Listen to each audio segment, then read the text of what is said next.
Saludos cordiales, bendiciones del Señor. Una vez más, junto a ustedes, Pastor Gunnar Iribar, para servirle. Quiero compartir con ustedes en esta mañana, tarde, noche, no sé a qué hora van a ver este video, una palabra del Señor que a algunos no les va a gustar lo que voy a decir, pero se ha explicado de una manera diferente.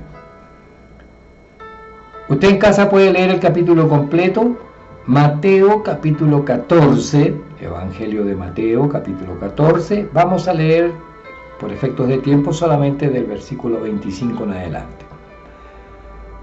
A eso de las 3 de la madrugada, Jesús se acercó a ellos caminando sobre el agua.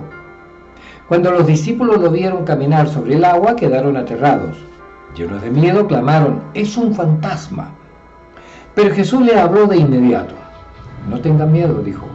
«Tengan ánimo, yo estoy aquí». Entonces Pedro lo llamó y le dijo: «Señor, si realmente eres tú, ordéname», ponga atención en esta palabra, «ordéname que vaya hacia ti caminando sobre el agua». «Sí», le dijo Jesús, «ven». Entonces Pedro se bajó por el costado de la barca y caminó sobre el agua hacia Jesús. Pero cuando vio el fuerte viento y las olas, se aterrorizó y comenzó a hundirse. «Sálvame, Señor», gritó. Y de inmediato Jesús extendió su mano y lo tocó. Amigos, amigas, durante mucho tiempo, prácticamente toda la vida cristiana de algunos, nos han contado esta historia como un simple relato sobre dudar, sobre perder la fe.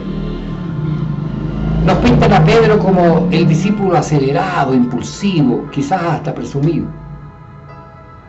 que quiso hacer un truco de magia, se las dio de grande, salió del barco, se asustó con las olas y fracasó y se hundió frente a todos. Y el sermón generalmente terminaba con las mismas palabras: «No seas como Pedro, no le quites la mirada a Jesús o te vas a hundir en tus preocupaciones». En fin. Y nos han vendido esta interpretación que celebra la seguridad y que critica el atrevimiento, la osadía. Pero existe hoy en día en el mundo cristiano una práctica que le está haciendo un daño terrible. Los cristianos leen la palabra,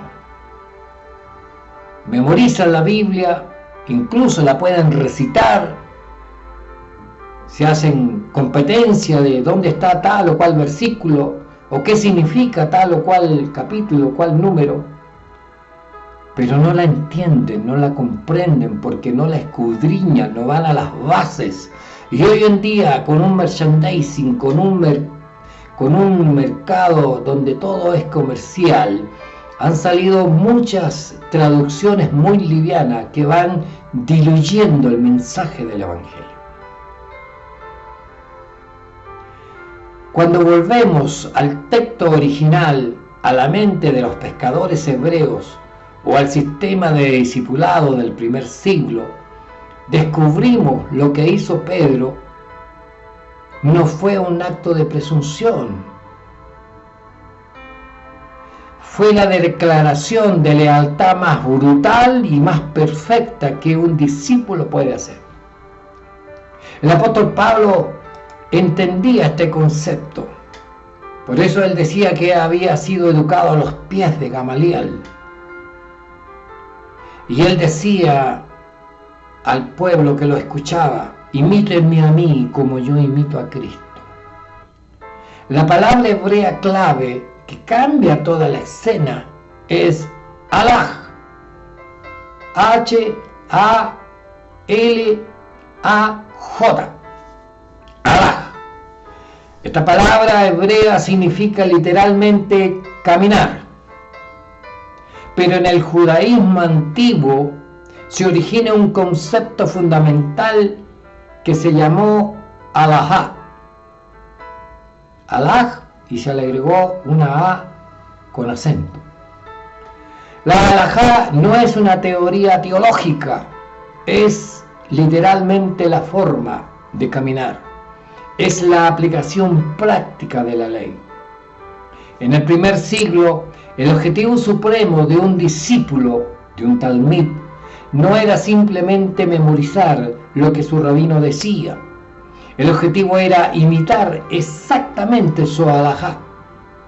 Comer como él, hablar como él, orar como él, al mismo tiempo, a la misma hora, caminar exactamente donde él caminaba, etc. Había un dicho entre los rabinos judíos de ese tiempo: cúbrete con el polvo de los pies de tu rabino. O sea, síguelo tan de cerca que el polvo que él levanta al caminar también llegue a tus pies. Y para entender la escena de Mateo 14, tienes que saber qué significaba el mar para un antiguo hebreo. Recordemos que en ese tiempo se decía que el mar, o que la tierra, mejor dicho, era plana, y que los límites que uno traspasaba del mar podía caer en un abismo donde habitaba Leviatán. Entonces, para un antiguo hebreo, a diferencia de los griegos que amaban navegar, los hebreos le tenían terror al océano. En la poesía bíblica, el mar, Yam, para ellos representaba el caos, el mar representaba la muerte, el mar representaba el abismo, el mar representaba la morada de las fuerzas oscuras de Leviatán.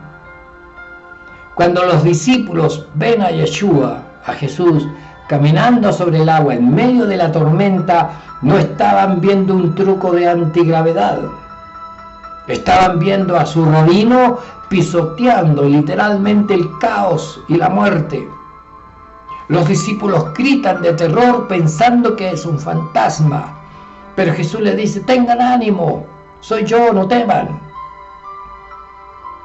Y aquí es donde nuestra cultura occidental arruina al pobre Pedro. Pensamos que él dijo: a ver, Señor, yo también quiero hacer lo mismo. Falso. Falso, falso, falso. Pedro estaba operando un código de discípulo.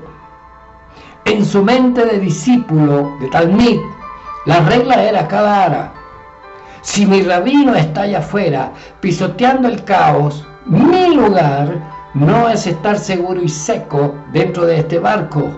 Mi halajá me exige estar exactamente donde mi rabino está.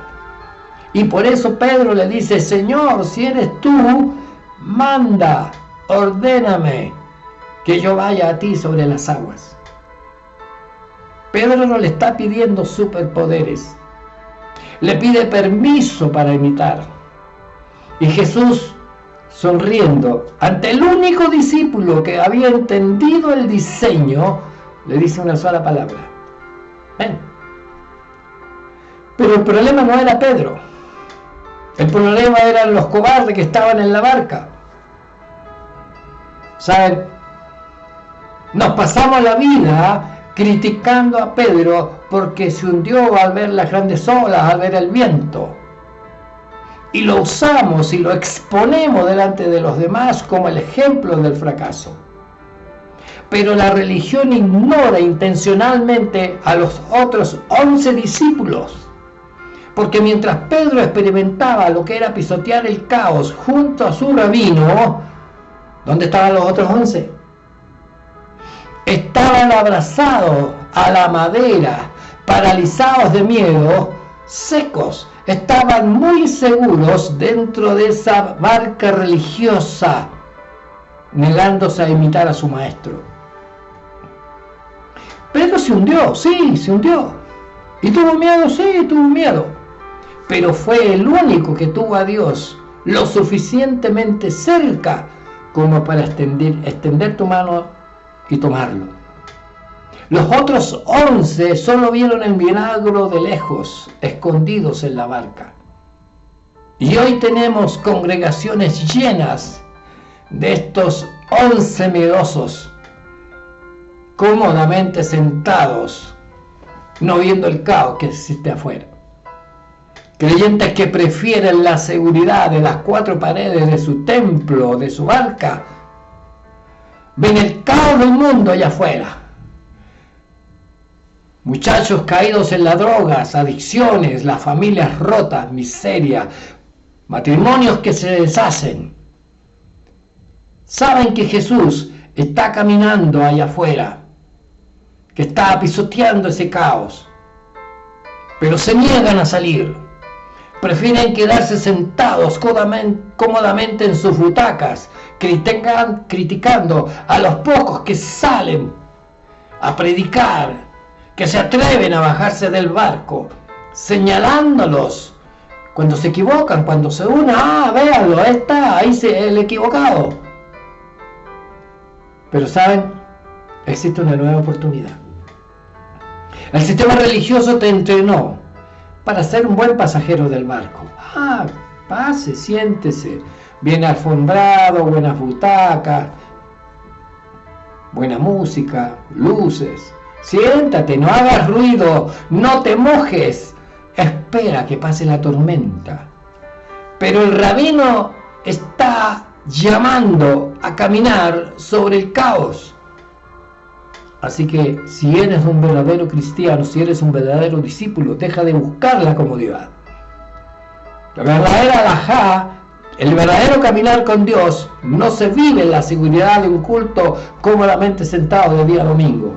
Se vive allá afuera, en el abismo, en el trabajo difícil, en las relaciones rotas, imitando al maestro. No tengas miedo a hundirte, porque es 1000 veces mejor hundirte que intentar caminar como Jesús en medio del mar, que vivir tu vida a salvo, seco y cobarde dentro de una barca llamada religión. Síganos para más, estamos en los comentarios, estamos en TikTok como @Radio-Israel-FM, en Facebook como grupo Radio Israel FM y en YouTube como Gunderteyes @7262. Si nos quieres escribir para algo más importante, algún testimonio o algo, nos escribes a nuestro correo corporativo teyesgunder@gmail.com. Nos vemos, bendiciones.